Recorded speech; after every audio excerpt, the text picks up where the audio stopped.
Hey, welcome to week 3 of our series called Fruitful Families. And we've been talking about how all of our families are bananas at times, right? Maybe you feel that maybe more than others. And I'm guessing for you can think of someone in your family that actually makes it bananas, right? Like maybe it's like the crazy uncle, maybe it's someone, one of your brothers or sisters, or maybe it's you. I don't know. There's usually someone who tends to make our family a little more bananas too, right? I know, like I had some crazy uncles, and I have one of my uncles. My mom's brother.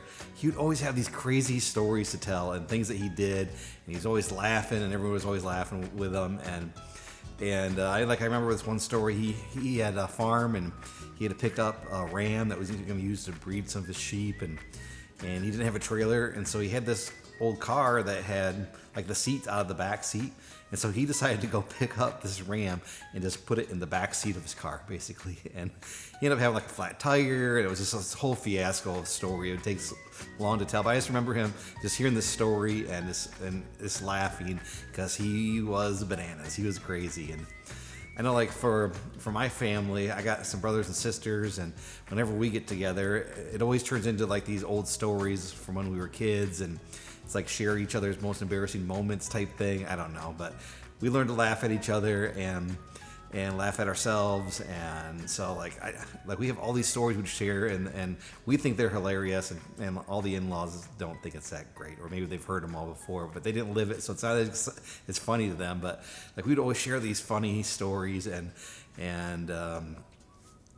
just crazy times, and because all of our families are bananas. Well, we're going to be talking about some of those moments. Maybe you have a lot of moments like that where you have like that crazy uncle and he's just like the life of the party, or maybe that's when your family gets together. There's just a lot of laughs or a lot of good times, but we're going to be talking about that a little bit today, but a little bit different concept. We're talking about joy. And so my question for you is, as we begin, is what brings joy to your family? Like, think about that for a minute. Like, what brings joy to your family?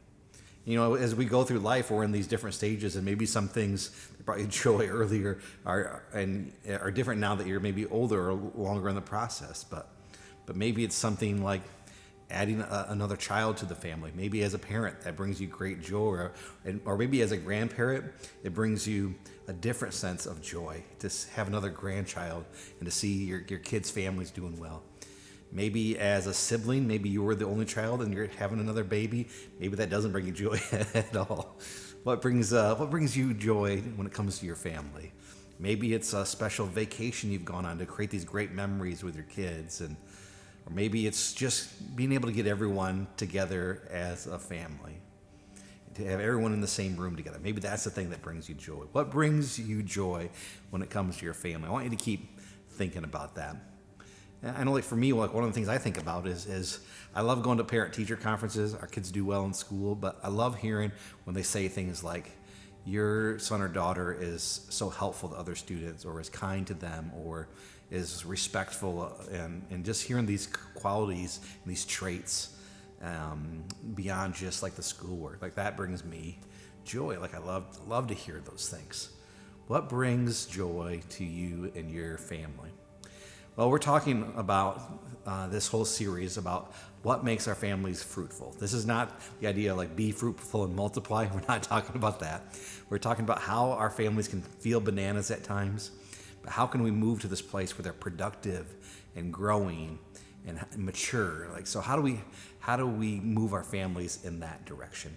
And we're talking about this no matter what stage in life we are. Maybe you're a child, maybe you're an adult child who's a parent, maybe you are a sibling, you're thinking of that, or maybe even your extended family with cousins and uncles and aunts, or maybe you're a parent or grandparent later on in life. No matter what stage we are, we can still have an influence in our family to be fruitful. So we're talking about how we can do that throughout this series, to have a fruitful family. And as we're talking about that, we're looking at the fruit of the Spirit. In Galatians chapter 5 in the Bible, there's this concept of the fruit of the Spirit. It says, the fruit of the Spirit is love, joy, peace, patience, or forbearance, gentleness, kindness, faithfulness, goodness, and self-control. And so, like, how can we harvest those things in our life and in our families? That's really what we're talking about in this series. And Galatians 5 goes on to talk about how we got to keep in step with his Spirit. And when we do that, then we can harvest those things. Man, when I think about that list, that's what I want for my life, right? Love, joy, peace, patience, gentleness, faithfulness, kindness, goodness, self-control. Like, those are things I want in my life. Definitely things I want to define my family. And so we're looking at how we can take steps to do that. And so we began this series a couple weeks ago, and Paul shared about love. And he shared about how as we open ourselves up to God's love, his love can fill us and overflow into our families. And that's kind of the basis of those fruits of the Spirit. And what we're trying to do in this series is to have God fill us and overflow into our family, whether it's that love or any of those other fruits of the Spirit. Last week, Mark talked about faithfulness. And he talked about how that can bring so much hope and focus to our families and other people that we're in relationship in our families. And he talked about, like, don't quit, like, work through the hard stuff. Like, don't just quit on the relationships. And he talked about how we don't want to disengage, like, we want to stay engaged even through the hard times, and even more importantly in those hard moments, to stay engaged and don't pull away. And he talked about how as we go through life, there's different seasons and times change and people grow up and shift and change. And so we have to remain faithful, to learn and grow as we go through that as well. So we want to remain faithful in those relationships. And so today we're going to be talking about joy, but one other thing I want to mention is that as we began this series, Paul said a quote that we've shared many times before, that when it comes to our families, our heritage might not be what we want it to be, but that doesn't mean that our legacy can't be more than we ever dreamed. Like, maybe as you look at your immediate family or even your extended family, maybe you see brokenness, maybe you see hurts, maybe you see some of the struggle, but that doesn't have to be that way. Like, we can begin today to begin to shift this. God can do immeasurably more than we can ask or imagine. So let's ask God to fill us with those fruits of his Spirit as we keep in step with him, and that it may overflow to your family. I know for some of you, as you're thinking about this, there's just been a lot of hurt around your family and pain. And as we talk about this, you're not sure about all that. And like, I know, just as I've seen some people here on the journey, I've seen them later in life come to follow Jesus, to experience these things we're talking about. And one of the things is they said, I'm going to use my time left with my family to try to help them experience that too. Like, it's never too late. No matter who you are, no matter what role you play in your family, no matter what stage of life you're in, you can still make an impact on your family to experience love and joy and peace and patience and goodness and faithfulness and kindness and self-control. Like, those are the things we experience when we keep in step with God, and those are the things we want to experience in our families. So we come back to this question about joy. What do you think of when you think of joy when it comes to your family? Like, what brings you joy when you think of your family? And I think if we're really going to answer that question, that we first have to define joy, and especially just contrast it with the idea of happiness. Because I think that many times we confuse joy and happiness. So how do we define those things? Well, one of the ideas is understand that happiness is an emotion, and oftentimes it's connected with an experience or a circumstance. You know, there's a lot of things that make me happy. Cookies, like, I love to eat cookies. They make me happy, right? Like, maybe you think of, like, seeing your kids open presents you got them on Christmas morning, something they wanted, and something you're excited to see them open, like that makes you happy. Or maybe, you know, certain things you get to do as a family, maybe going out to eat instead of making dinner at home and washing dishes. Like, those things make us happy. And so, like, happiness is often based upon a circumstance, but it's definitely an emotion. Like, happiness is contrasted with sadness, but the reality is that it's just an emotion. And sometimes we don't even know why we're happy or sad, even in the moments, because it's an emotion. And a lot of things can affect our emotions. See, where joy is something deeper than just an emotion, something deeper than happiness. Joy is this inner settledness, this inner gladness that isn't based upon circumstances, that that you can actually experience joy in the middle of hard or difficult circumstances. So there's a big difference between joy, which is this inner satisfaction, inner gladness, inner focus, and happiness, which is an emotion often based on circumstances, and an emotion that kind of comes and goes, and sometimes we don't even know why. You know, if we were going to define joy, I saw a good quote from Rick Warren. He's a pastor and author. He said, "Joy is a choice. Joy is the settled assurance that God is in control of all the details of my life. Joy is the quiet confidence that everything will be all right." See, there's something deeper and bigger there when we think of joy. And when we think about that, this assurance that God's over us, this confidence that He's with us, that no matter what we face in life, it will be okay.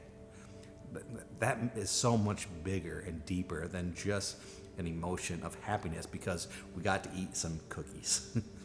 When I think about joy, I think in our families, I think about something my mom said to me recently. And she was talking with some of her friends, and they were talking about how their adult kids had some brokenness and some hurts and some different things in their family, and just some of the struggles of that. And she was saying how joyful she was to know at this point of our life, like to see her 3 kids at this point where they're in loving families and they're all following God and they're all doing well, and how much joy that brought her. This was when I think of how she was saying that, there was this joy that wasn't based upon the circumstances. It was the joy to see her kids moving in the right direction, her grandkids moving in the right direction. That was so much different than happiness, isn't it? Like, we've had a lot of hurts and struggles, and there's been brokenness in our family, and she's saying, like, through all of that, to see where we've ended up, like, that was what brought her joy. And to see her kids following after Jesus. That's a much bigger thing to shoot for when it comes to our families, isn't it? She was saying, I feel like our family is fruitful and I'm experiencing joy because of the direction I see our family going. And that's big. That's big. And when we're thinking about joy today, the biggest thing I want us to think about is this concept. Don't trade lasting joy for temporary happiness. Don't trade lasting joy for temporary happiness. When you hear that, like, where do you see yourself in that statement? Don't trade lasting joy for temporary happiness. You know, when it comes to families, it's never easy, right? Relationships are hard and challenging. As a family units, no matter what role we're in, we face hard choices. We face decisions, and real growth isn't easy. And I know, like, if you're a parent like me, you know that we go through these different stages, and just when you figure out maybe how to parent your kid at that stage, they grow into this next stage, and you face all kind of new challenges. And in some ways, we're just making it up as we're going, but we're just trying to do what's best for our kids. And you know, like, when I think about what my mom had to share about joy, one of the things we have to remember is that the goal of families and the goal of parents specifically, is to raise our kids to leave and succeed. The goal isn't just to make our kids happy. That's not the goal. Or just, as a grandparent, the goal isn't to just spoil your grandkids and make them happy. That might make you happy, and that might be fun to do, and that's fine to do, but that's not the goal. The goal isn't just to make your kids happy or just to make your spouse happy. There has to be more than that, because happiness is an emotion, and what makes them happy one day might make them sad the next day, and it's just like you're chasing after it, and you can never quite grasp it if you're living in that way. See, joy is a focus to strive in the right direction. It's thinking about the long term, not just what's going to make them happy in the moment. Our families can't be about just what's going to make someone happy in the moment, because often what makes one person happy can make another person in the family sad as well. There's a different concept to live with lasting joy, with that as a focus. The goal isn't temporary happiness, it's lasting joy. So where do you see yourself in the process?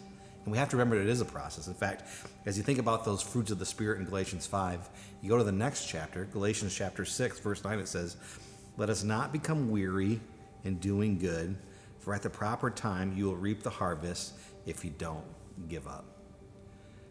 Let me read that again. Let us not become weary in doing what's good. Like it says, let's not become weary. Like if you got toddlers, maybe you're feeling weary, right? You're at energy exhausted level, and it's so easy just to compromise because we're just tired. But it's saying, like, let's not become weary. Let's stay focused in the direction we're going, to follow after Jesus, to keep in step with his Spirit. Because if we do that, it says, then we'll reap the harvest. Like, let's not just settle for temporary happiness and making these decisions that are only based upon making one person happy in the moment. Instead, let's keep in step with the direction we should be going. Keep doing those good things as we follow after God, and we will reap the harvest at the proper time. If we want to experience real joy, the settledness that we're moving in the right direction, this long-term focus, if we want to experience that, we can't compromise and just move into temporary happiness. Here's another passage, James chapter 1, verse 2. It says this: "Consider it pure joy, my brothers and sisters, whenever you face trials of many kind, because you know that the testing of your faith produces perseverance. And let perseverance finish its work, so that you may be mature and complete, not lacking anything." Man, that sounds good to me. A family that's mature and complete, not lacking in love or peace or joy. And it says, if we want to experience that, it says we need to face these trials head on to build perseverance. He says, consider that joy. See, like that doesn't sound like joy, right? When we think of joy, we often think of happiness. Like, I'm going to do whatever makes me happy. I'm going to do whatever makes my kids happy. That's what I want to do. But it says, no, consider it real joy to face these trials. We can't always rescue our kids. We can't just always do what makes them happy. Even as maybe like a grandparent, like we just can't bail our kids out when they're in trouble. If we're always bailing them out, we don't allow the space to grow and mature. And it says real joy is found as we persevere through these trials, because we get to see God work in our life and in our families in those moments. But so many times in those moments when we face trials or hardship, we choose temporary happiness, right? We just want to avoid the pain. We want to avoid any kind of struggle. I want just a quick fix.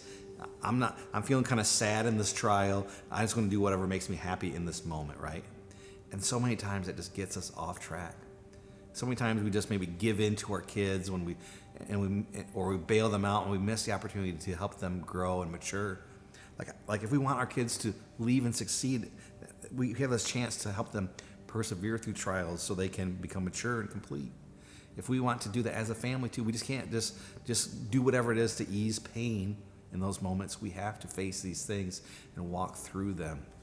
Like when I think of this, like easing pain in those moments, I think a lot of times it looks like choosing temporary happiness in a way of maybe it's just taking the easy way out, or just choosing whatever makes you happy in the moment. And like some of that thing we end up maybe choosing an affair over the faithfulness of our spouse, because it's hard that way, and I'm just going to do this thing, and it's a temporary thing, and it blows it up.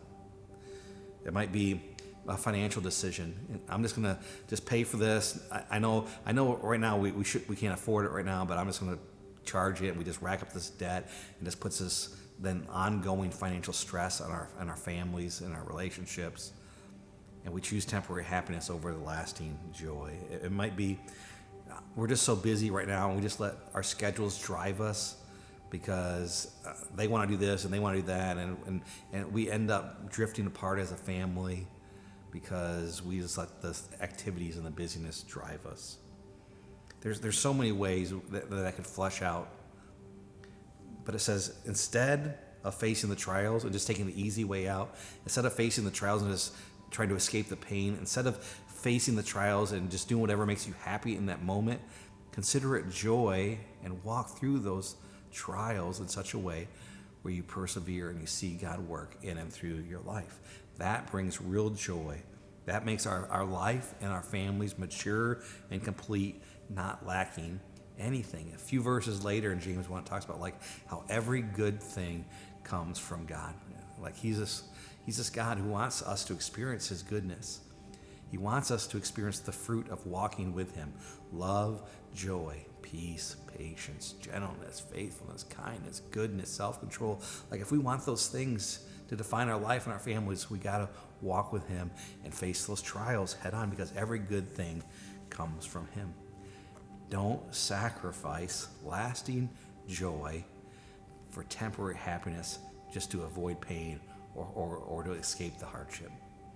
It talks about the same kind of concepts. Even in this Galatians 5, we see the same kind of idea. So let's go back to where we began this series. Galatians chapter 5, verse 16. Paul kicked off the series with this verse. It says this: "So I say, walk by the Spirit, and you will not gratify the desires of your flesh. For the flesh desires what is contrary to the Spirit, and the Spirit what is contrary to the flesh. And they are in conflict with each other, so that you are not to do whatever you want." That's interesting, right? See, this says it's not about just you doing whatever you want. Some people will say, just do whatever makes you feel happy, or just follow your heart. But the problem is, sometimes we don't even know what makes us happy. And happiness is based upon an emotion. And we can't always trust our hearts. We know we've gotten in trouble before with that. And saying, it's not just about doing whatever makes you happy, especially in a family, because a family is built up of more than just one person, and what makes you happy might not make the other person happy. There's more to consider than that. That's not saying that we don't do things we enjoy. That's not saying we don't do things that make us feel happy. What it's saying is you can't live by that philosophy. You can't just continue to choose temporary happiness and expect to find lasting joy.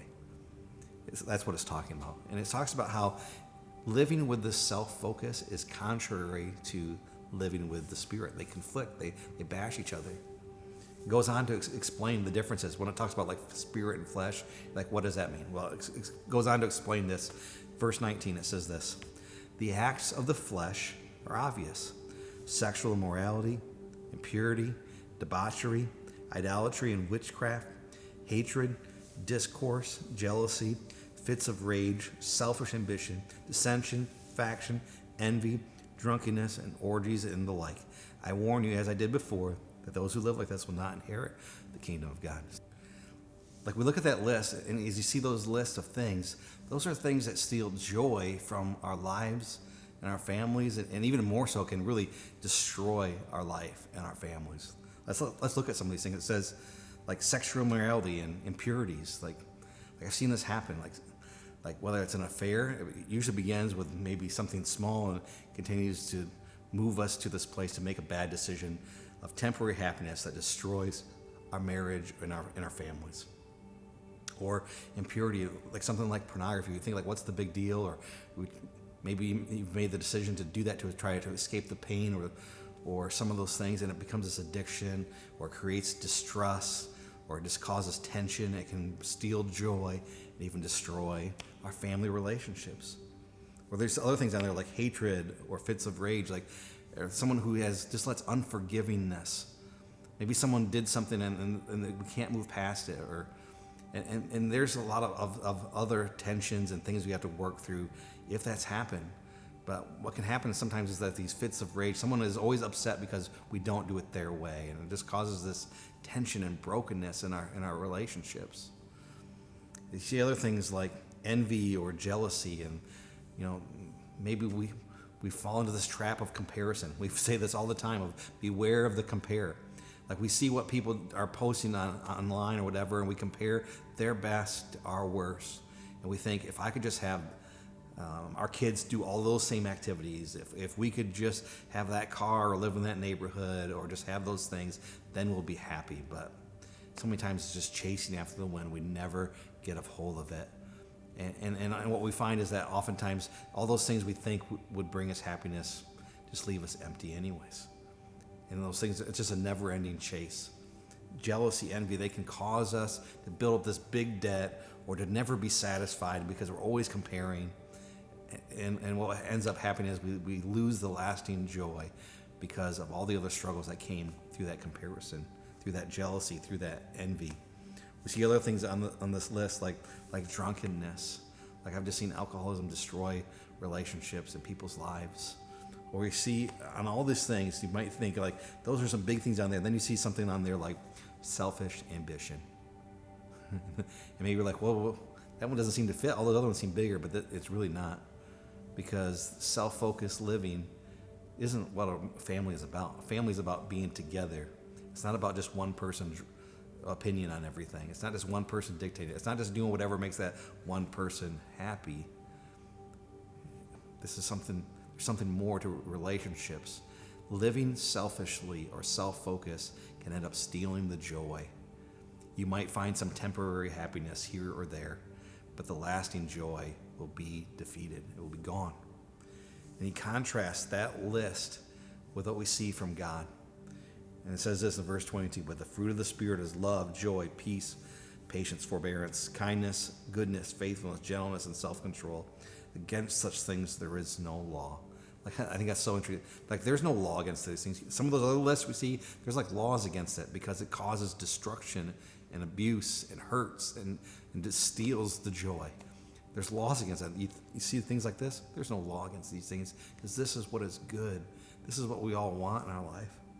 It says, those who belong to Christ Jesus have crucified their flesh with its passions and desires. Since we live by the Spirit, let us keep in step with the Spirit. As we look to follow Jesus, to keep in step with his Spirit, to trust his ways, we can experience a harvest of those fruits, love and joy and peace and patience. And if you want to experience that joy, it comes from keeping in step with him and his Spirit and walking in his ways.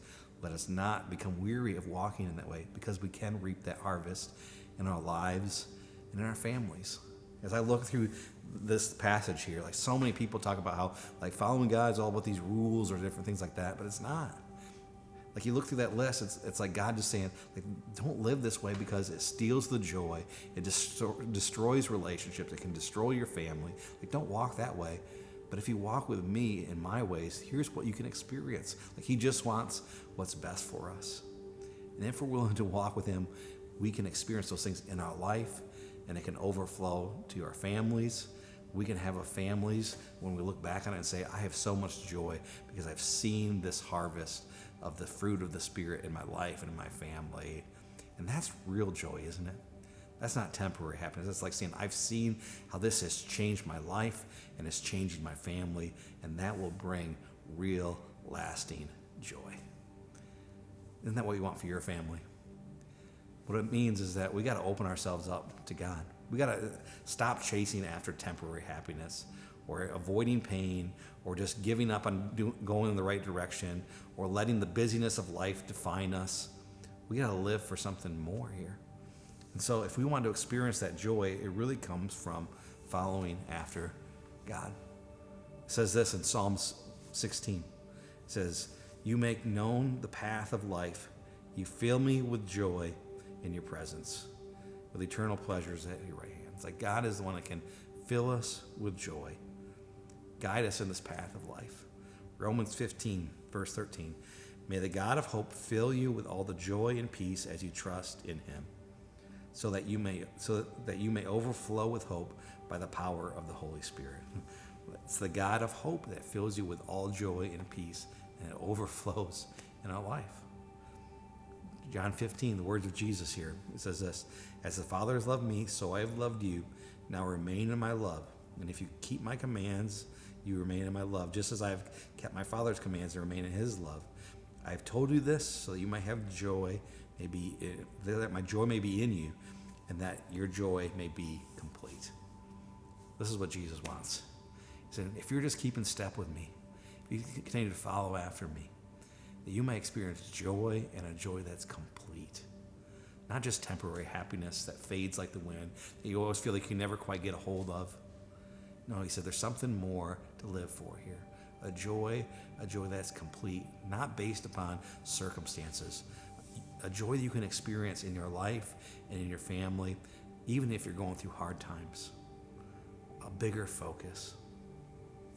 This is what God's desire is for you, to have a joy that is complete. So we go back to where we began. What brings you joy when it comes to your family? Have you been chasing after temporary happiness to try to find that? Just making decisions to avoid pain, or just doing something that might make you happy in the moment, or just letting the busyness of life or maybe random decisions direct your life? There's something more to live for. Chasing after Jesus instead of temporary happiness can actually bring lasting joy.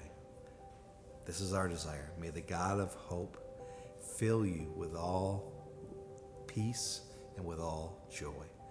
As you face these trials, consider it joy, so that as you persevere, you might become mature and complete, not lacking anything.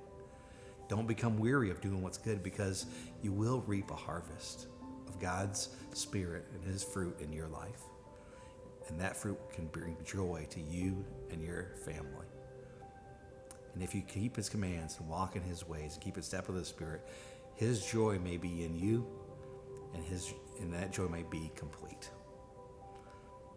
I'm going to ask you just to close your eyes with me right now, and just as we wrap this time up, just ask God to bring a new focus to your life and your family. Maybe confess those times you've made the wrong choices to pursue happiness instead of lasting joy. Ask Him to fill your life and your family with that joy as you keep in step with Him. God, we thank You for these promises. We thank You for Your love for us, Your care for us, as this Heavenly Father who wants what's best for us. You want to guide us in these ways. As we face trials, help us to remain focused in them, to not become weary in those, but to keep doing what is good and moving in the right direction, to persevere through those, to continue to follow Your ways, to not think we have to keep up with everyone else, to not think that busyness has to guide our families, to not let one person's selfish ambitions direct our steps, but to let You direct our steps, God. Work in our lives and in our families. And as we face these circumstances of life, may we choose You and choose joy. In Your name.